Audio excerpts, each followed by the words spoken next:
गाजियाबाद के गांव में सरपंच का चुनाव होने वाला था। इस बार चुनाव में महिलाओं की सीट थी। टुनटुनी चिड़िया गांव के पक्षियों में रजाइयां बंटवाती है।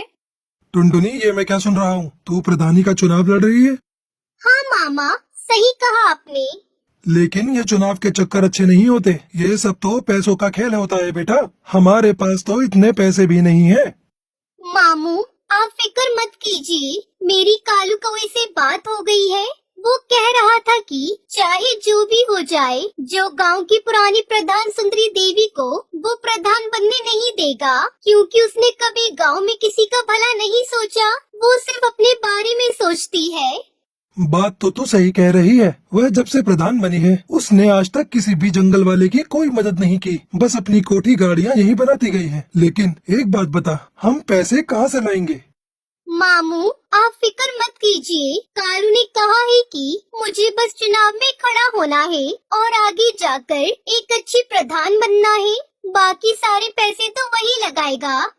अगर ऐसी बात है तो ठीक है, तू जरूर लड़। बस हमारे घर की इज्जत का ध्यान रखना बेटा, क्योंकि तेरे माँ बाप ने जाते समय तुझे मेरे ही हाथों में सौंपा था। आप बिल्कुल फिक्र मत कीजिए, मैं कोई गलत काम नहीं करूँगी। दूसरी तरफ कालू अपने दोस्त जग्गू कालिया के साथ खेतों में सोया होता है और वो नींद में बड़बड़ाता है। टुनटुनी प्रधान जिंदाबाद, टुनटुनी प्रधान जिंदाबाद। मामू देखो, मैंने कहा था ना, अब आप मेरा टुनटुनी से निकाह कर दीजिए। गुरुजी, आपको लगता है टुनटुनी से निकाह करना इतना आसान है? क्या उसका मामू इतनी आसानी से होने देगा? टुनटुनी प्रधानी जीतेगी और मैं तुरंत उसके मामू से टुनटुनी का हाथ मांग लूंगा। तो गुरुजी, हमें इसके लिए पूरी मेहनत करनी होगी। टुनटुनी को जिताने के लिए हमें सबसे पहले दुश्मन की सारी खबर रखनी होगी। शाम दाम दंड भेद सारे ही तरीके अपनाने होंगे। तो चलो चलते हैं गांव में।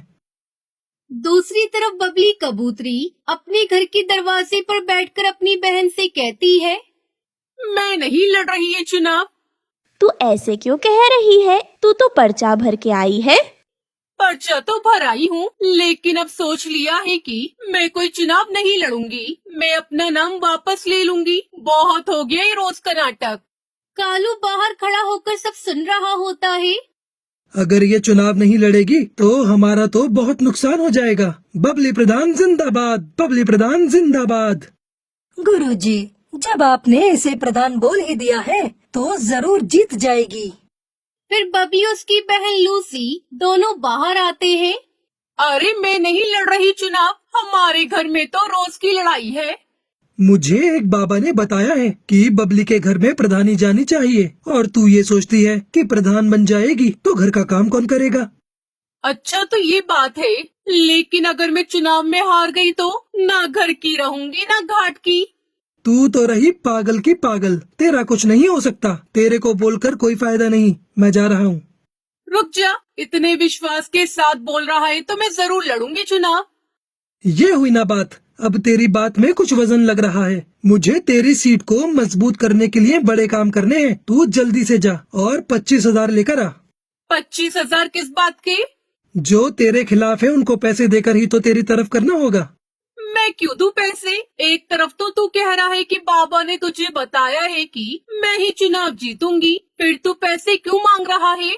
बाबा ने ये भी बताया है कि तेरे दुश्मन पैसों से बड़े ताकतवर हैं और वे पैसे खर्च करके तुझे हराने की पूरी कोशिश करेंगे। अगर ऐसी बात है तो मैं पैसों में आग लगा दूंगी। अभी लेकर आती हूँ पैसे। बबली कबूतरी कालू को पैसे दे देती है। बबली प्रधान जिंदाबाद, जिंदाबाद, जिंदाबाद। अपने लिए 5-6 अच्छे सूट बनवा ले चुनाव के प्रचार में जाने के लिए। बाकी तेरे पोस्टर मैं बनवा दूंगा, उसके लिए पैसे अलग से दे दे मुझे। अलग से कैसे पैसे? 25,000 की जगह 30,000 दिए हैं। ठीक है ठीक है, पोस्टर के खर्चे का बाद में देख लेंगे। अब मुझे बहुत काम करना है, जाने दो। बबली प्रधान जिंदाबाद, जिंदाबाद, जिंदाबाद। बबली प्रधान जिंदाबाद करते हुए वो वहाँ से आगे निकल पड़ता है। कालू पूरा माहौल बना देगा, तुझे प्रधान भी बनवा देगा। गुरुजी, कमाल हो गया। 1 मिनट में 30,000। चलो सुंदरी प्रधान के घर।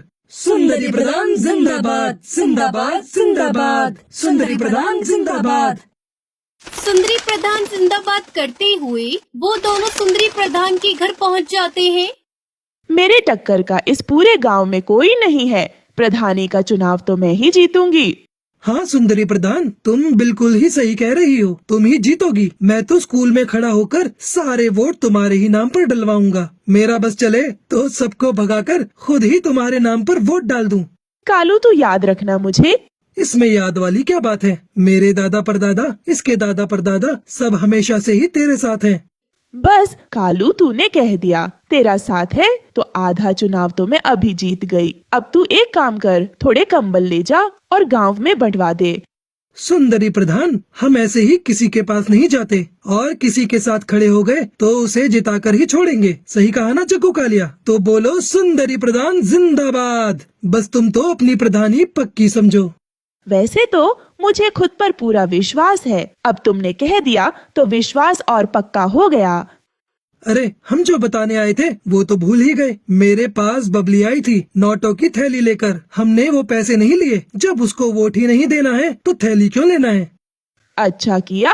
अगर तेरा समर्थन मिल गया कालू तो मुझे हराने वाला कोई नहीं है। तुझे समर्थन चाहिए या वोट चाहिए? बस समर्थन तो हम तेरे लिए ले ही आएंगे और जो वोट नहीं देगा उसे खिला पिला कर तेरी तरफ कर देंगे। मुझे तेरे से यही उम्मीद थी कालू। तू जिस चीज पर हाथ रख देगा वो तेरी होगी। बस एक बार मुझे चुनाव जीत जाने दे। जिस चीज की भी जरूरत हो आकर ले जाना।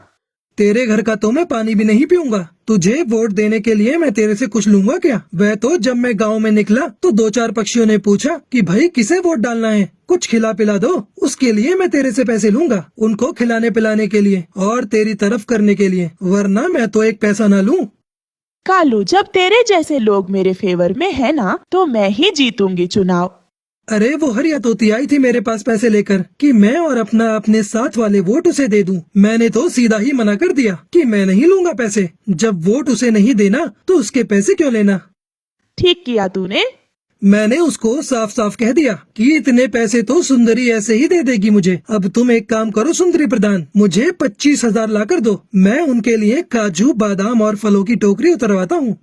बस फिर देर किस बात की है, ये ले पैसे। वो सुंदरी प्रधान जिंदाबाद करते हुए वहाँ से निकल जाते हैं। दूसरी तरफ हरिया तोती के घर उसका पति तोताराम परेशान था। क्या सोच रही हो? मैं ये सोच रहा हूँ कि तू इस बार चुनाव मत लड़। क्यों न लड़ू चुनाव? मेरी बात हो गई है, सारा गांव मेरे साथ है। अरे 2 बार तो मैं भी चुनाव लड़ चुका, देख हार के बैठा हूँ। तुम हार गए लेकिन मैं तो जीतूंगी। अरे रहने दे, तू क्यों घर को बर्बाद करने पर तुली हुई है? तुम कुछ भी कहो, मैं तो लड़ूंगी चुनाव और जीतूंगी भी। तभी कालू आता है। हरिया प्रधान जिंदाबाद। देखो कालू खुद मेरी जीजी कार करते हुए आ रहा है और ये जिसके पीछे लग गया वो तो जीत ही गया समझो। अरे तोताराम क्या बात हो गई? दुखी क्यों हो? क्या बताऊं तुझे, 2 बार चुनाव लड़ा और हार गया। अब ये चुनाव लड़ने को कह रही है, बात ही नहीं मान रही मेरी। अब हार की बात करेगा तो हारेगा ही। जीत की बात कर, जीत की। पीछे मुड़कर देखना छोड़ दे और आगे की तरफ बढ़। कौन समझाए? ये तो पुरानी बात पकड़ कर ही बैठे हैं। मैंने कहा जिसके साथ कालू हो उसकी तो जीत ही होगी। अब तुम्हें क्या बताऊं, 3 बार आ गए मेरे घर पर 30,000 40,000 लेकर। कह रहे थे कि तुम बस चुनाव जितवा दो, पैसे चाहे कितने भी लग जाएं। तूने किसी को हाँ तो नहीं करे? ऐसे कैसे हाँ कर देता? ऐसी गालियां दी, अगर तू सुनती तो तेरे कानों से खून आ जाता। बिल्कुल सही किया तूने। मैंने तो बोल दिया कि तू 30 लेकर आई है, 40 तो हरिया मुझे ऐसे ही दे देगी। इतने पैसे तो नहीं दे पाऊंगी। कितने पैसे दे पाएगी? बताओ जी। क्या बताऊं, 15,000 दे दे कालू को। ठीक है, ये तो हमारे घर की बात है। बाकी के पैसे बाद में दे देना। और एक बात बता दूं, ये पैसे मैं अपने लिए नहीं ले रहा, लोगों की खुशामद के लिए ले रहा हूँ, ताकि उनका वोट तेरे नाम पर डलवा सकूं। मुझे क्या करना है पैसों का? वोट के लिए तो हमने दारू मंगा रखी है। अरे बेवकूफ, जो दारू नहीं लेता उनके लिए कुछ और मंगवाना पड़ेगा। बस ये पैसे उनमें ही खर्च करूँगा। ठीक है, पैसे ले जा और दारू की बोतल भी ले जा और बना दे हमारे नाम का माहौल पूरे गांव में। कालू और जग्गू कालिया हरिया प्रधान जिंदाबाद करते हुए वहाँ से निकल जाते हैं। कुछ दिनों बाद बबली अपनी बहन से कहती है, मुझे बाकी किसी से डर नहीं है, सिर्फ टुनटुनी से डर है। बिना पति की इलेक्शन लड़ रही है। गांव के सारे मर्द पक्षी तो इसे ही वोट देंगे। तुम फिक्र क्यों करती हो? वैसे भी ये अपने गांव की है नहीं, ये इसके मामा का गांव है। इसकी सीट तो कैंसिल ही कर देंगे। वोटिंग का दिन आता है और गांव में वोट पड़ते हैं। सुनो गांव वालों, हमारे अधिकारी जी ने वोटों की गिनती कर ली है। अब वह परिणाम की घोषणा करेंगे। गांव वालों, टुनटुनी 103 वोटों से आगे है और वह गांव की प्रधान घोषित की जाती है। टुनटुनी कालू सब नाचने लगते हैं। गांव वालों, हमें पंचायत बुलानी होगी। यह चुनाव गैर कानूनी हुआ है। हाँ हाँ, सही कहा तोताराम ने। ये चुनाव गैर कानूनी है। टुनटुनी तो इस गांव की है ही नहीं, फिर ये चुनाव कैसे लड़ सकती है? गांव की चौपाल पर पंचायत बिठाई जाती है। गांव वालों, तोताराम का ये कहना है कि टुनटुनी इस गांव में गलत तरीके से चुनाव जीती है, क्योंकि वह इस गांव की है ही नहीं, इसलिए चुनाव दोबारा होंगे। क्यों होगा दोबारा चुनाव? मैं प्रधान बनी हूँ, मुझे जिताने वाले गांव के पक्षी ही हैं। हम पागल हैं जो हमने चुनाव के लिए 10 बीघा जमीन बेच दी। मैंने कोई गैर कानूनी तरीका नहीं अपनाया है। चुनाव लड़ने या जीतने के लिए मैं इस गांव की हूँ। मेरा निकाह इस गांव में हुआ है और इस हिसाब से मैं यहाँ चुनाव लड़ सकती हूँ। किसके साथ हुआ है तेरा निकाह? हमें भी तो बता। कालू से हुआ है मेरा निकाह, मैं झूठ नहीं बोल रही।